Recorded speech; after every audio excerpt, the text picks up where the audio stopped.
এক সময়ের কথা, যখন লোকেদের বাড়িতে বিদ্যুৎ থাকতো না। সেই সময় একটা গ্রাম ছিল মন্দ্রাচল। দুটো চোর রাত্রিবেলা হওয়ার পর চুরির ব্যবস্থা করছিল। ওরা দুজন আগেও অনেকগুলো চুরি করেছিল, আর এখন অন্য চুরি করতে যাচ্ছিল। এই রঙ্গা, আজকে কি পেলি রে তুই? একটু দেখ না। সব দেখে নিয়েছি বন্ধু, আজকে অনেক মালপত্র পেয়েছি, কিন্তু আরো কিছুটা পেলে পরে।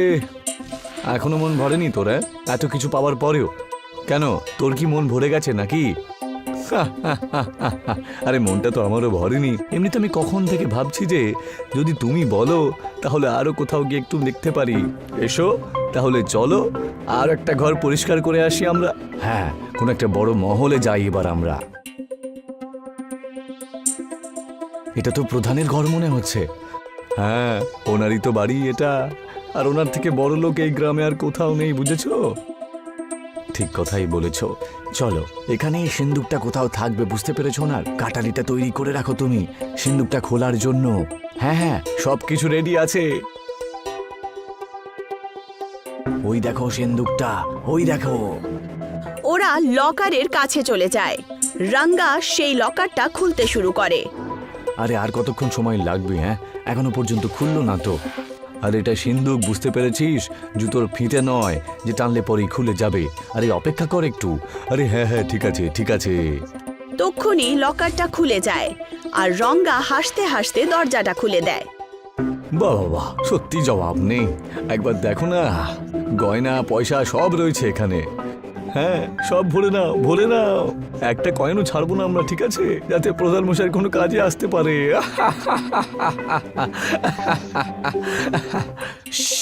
আস্তে, এবার চ এখান থেকে। ওরা দুজন ওখান থেকে সমস্ত কিছু ভরে নেয় আর বেরিয়ে যায়। পরের দিন সকাল হয়, আর প্রধান উঠে লকারের রুমে চলে যায়, আর দেখতে পান যে লকার খোলা ছিল। আরে গিন্নি, এই সিন্দুকটা কি তুমি খুলেছিলে নাকি? না, আমি তো লকার খুলিনি গো, তুমিই হয়তো বন্ধ করতে ভুলে গেছো। প্রধান রুক্মিণীর কথা শুনে সঙ্গে সঙ্গে লকার দেখতে চলে যান। হে প্রভু, এ কি হয়ে গেল? সমস্ত পয়সা গয়না সব উধাও হয়ে গেল। প্রধানের আওয়াজ শুনে রুক্মিণী ওখানে দৌড়ে দৌড়ে চলে যায়। কোথায় গেল সমস্ত টাকা পয়সা? হে ভগবান, কি হয়ে গেল গো? এখন আমরা কি করব রুক্মিণী? আমার সারা জীবনের রোজগার এক রাত্রে উধাও হয়ে গেল। তুমি তো প্রধান বাবু, তুমিই তো কিছু একটা করো। গ্রামে এতদিন ধরে চুরি হচ্ছে, কিন্তু তুমি আজ পর্যন্ত সমস্যার সমাধানই বার করনি। আর দেখো, আমাদেরই ঘরে চুরি হয়ে গেল গো। আমি মেনে নিচ্ছি যে সমাধান খুঁজতে একটু সময় লাগছে ঠিকই, কিন্তু চেষ্টা করছি না নাকি? আমি যাচ্ছি পঞ্চায়েত ডাকতে। এখন এর একটা ব্যবস্থা আমাকে করতেই হবে। যাও আর তাড়াতাড়ি কিছু একটা করো, এখানে দাঁড়িয়ে থেকো না। প্রধান ওখান থেকে বেরিয়ে যায়, আর কিছু ঘন্টা পর গ্রামে একটা পঞ্চায়েত ডেকে নেয় গাছের তলায়। সমস্ত লোকেরা দাঁড়িয়েছিল। কালকে রাত্রে আমার বাড়িতে চুরি হয়েছে। সিন্দুক থেকে সমস্ত পয়সা নিয়ে ওই চোর বেটা পালিয়ে গেছে। আমার বাড়িতেও কালকে চুরি হয়েছে।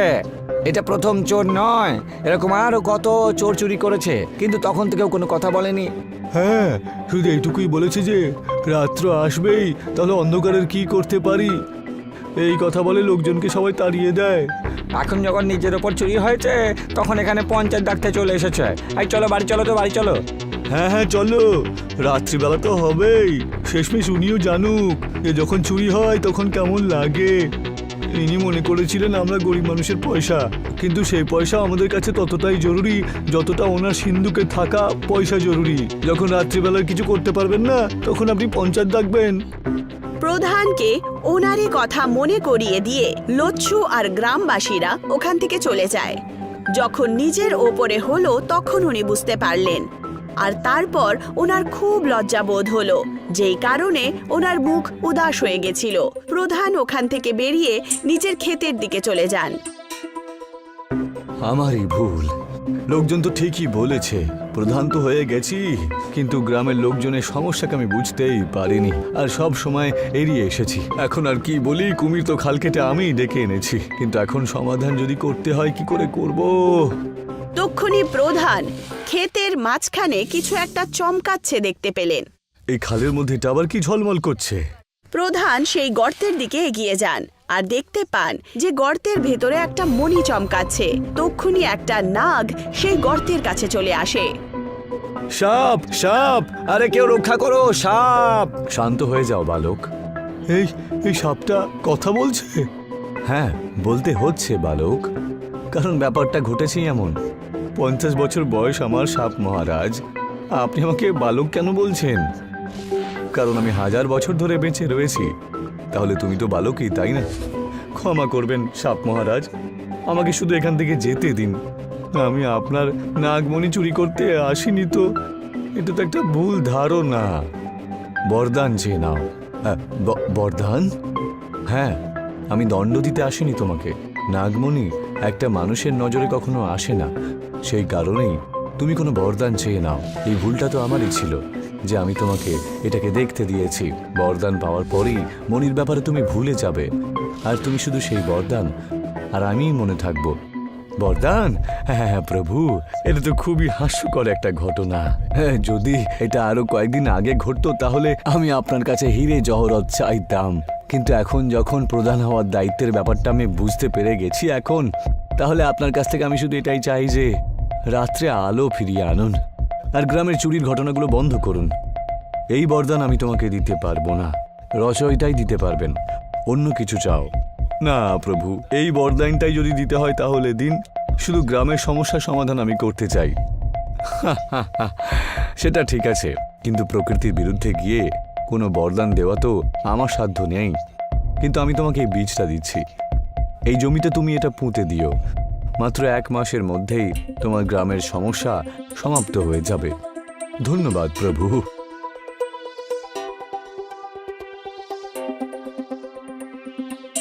প্রধান খুব খুশি খুশি গ্রাম ফিরে যায়, আবার পঞ্চায়েত ডেকে নেন।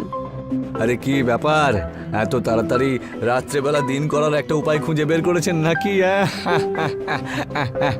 হ্যাঁ, কিছুক্ষণই তো সবে মাত্র হলো।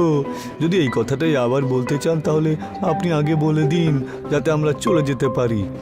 না না, দাঁড়াও, আমার কথা তো শোনো। হ্যাঁ বলুন। আমি উপায় খুঁজে নিয়েছি। প্রধান ওদের সবাইকে সমস্ত কথা বলে দেন। কিন্তু ওই বীজগুলো ছিটিয়ে দেবার পরে আমাদের রাতের সমস্যাটা কি করে মিটবে সেটা তো কালকে জমিতে গিয়েই জানতে পারবো। আমি অনুরোধ করছি, কালকে আমার সাথে জমিতে অবশ্যই তোমরা আসবে। যদি সত্যি বলেন তাহলে আপনার কথাই তো আমার ভরসা হচ্ছে না ঠিকই, তাও কালকে আমি এসে দেখব প্রধান মশাই আপনার কথা সত্যি নাকি ভুল। পরের দিন দুপুর বেলা সবাই নিজের কাজকর্ম শেষ করে প্রধানের ক্ষেতে পৌঁছে যায় আর দেখতে পায় যে ওখানে বড় বড় আকারের কুমড়ো হয়েছে, যার মধ্যে 2টো চোখ আর একটা মুখও তৈরি হয়ে গেছে।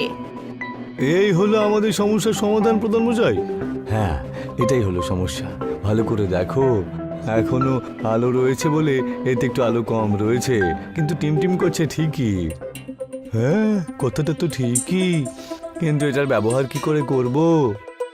গ্রামের সমস্ত মানুষ এনাদেরকে নিজের বাড়িতে নিয়ে যাবে আর গ্রামের প্রধান রাস্তার সামনে থামের মধ্যে লাগিয়ে দেবে, ঠিক আছে? তাহলে রাত্রে আর কেউ চুরি করতে পারবে না। আপনাকে সন্দেহ করেছি বলে ক্ষমা চেয়ে নিচ্ছি প্রধান মশাই, আপনাকে অসংখ্য ধন্যবাদ। আরে ধন্যবাদ দেবার কি আছে, যখন আমার বাড়িতে চুরি হয় তখন আমি বুঝতে পারি যে এই সমস্যাটা কতটা জটিল। ধন্যবাদ, এখন এগুলো আমরা বাড়িতে গিয়ে লাগিয়ে দিই গা। সবাই ওখান থেকে কুমড়ো নিয়ে যেতে শুরু করে আর কিছুদিন কেটে যায়। পুরো গ্রাম এখন রাত্রিবেলাতেও আলোকিত থাকতো। আজকে আবার পূর্ণিমার রাত ছিল আর মন্দ্রাচল নিজের নতুন কুমড়োর আলোতে টিমটিম করছিল। তক্ষুনি 2টো চোর গ্রামে প্রবেশ করে।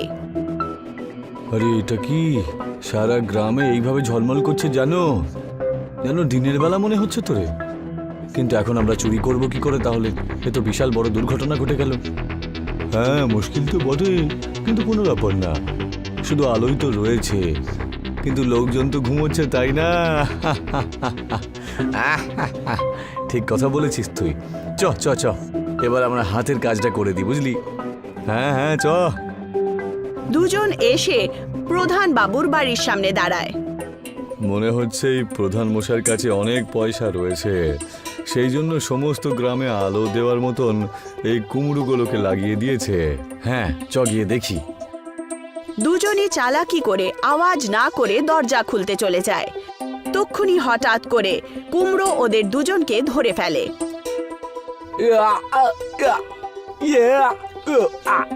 এই ছাড়ো ছাড়ো ছাড়ো আমাকে।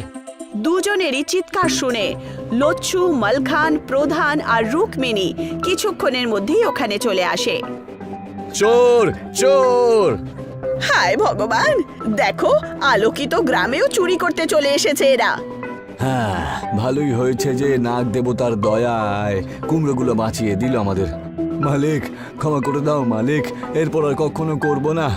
আপনার সব পয়সা ফেরত দিয়ে দেবো আমাদেরকে। এই কুমড়োগুলো থেকে মুক্তি দিন আমাদেরকে। হ্যাঁ, সবসময় কুমড়োগুলো খেয়েছি, কিন্তু আজকে মনে হচ্ছে এই কুমড়োগুলো আমাদেরকেই খেয়ে নেবে।